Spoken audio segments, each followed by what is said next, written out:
Kalau dulu proses kebangkitan spiritual masih sanggup dijalani, namun pada saat kebangkitan Kundalini terasa sangat berat. Terutama saat energi Kundalini mulai naik ke cakra Visuddhi menuju mata ketiga, memasuki ujian dualitas dan ilusi diri. Inilah fase terberat dan terburuk yang rasanya ingin menyerah, dan tak mampu lagi untuk melanjutkannya. Rasanya mau gila, apa yang dulu pernah saya yakini dan percayai mulai tergoncang. Semua yang dunia ajarkan dan katakan termasuk tentang agama dan Tuhan. Mulai bertanya manakah yang benar dan salah. Saat meditasi merasa menembus ke dimensi alam lain.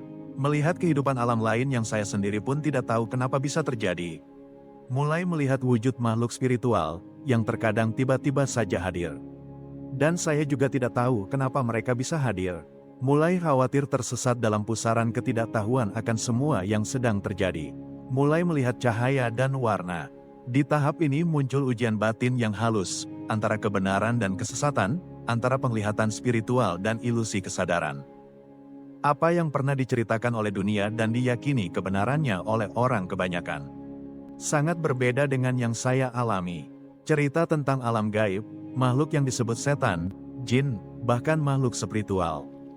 Ada makhluk spiritual yang tugasnya menjaga manusia yang sedang melatih diri di jalan spiritual.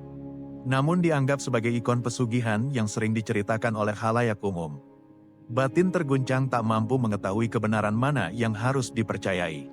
Siapa yang benar dan salah, ilusi atau kesadaran yang melihat, realita atau halusinasi dan gila. Pertanyaan itu terus bergejolak di dalam batin terdalam saya.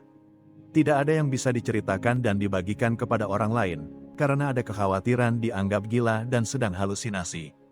Beberapa kali saya ingin menyerah. Namun suara batin saya mengatakan, bahwa untuk terlepas dan terbebas dari seluruh penderitaan ini saya harus menjalani dan menyelesaikan proses kebangkitan Kundalini ini hingga selesai. Jika tidak terselesaikan kondisi saya akan begini terus tanpa perubahan, karena tidak punya pilihan terpaksa semua ini dijalani.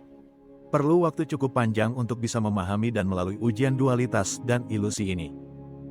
Inilah fase terberat bagi saya dalam proses spiritual perjalanan Kundalini. Andaikan saya tak mampu melewatinya, kemungkinan saya akan terjebak dalam ilusi diri dan sulit untuk kembali. Pengetahuan mulai terbuka, namun kemampuan kesadaran belum cukup mampu untuk memahaminya.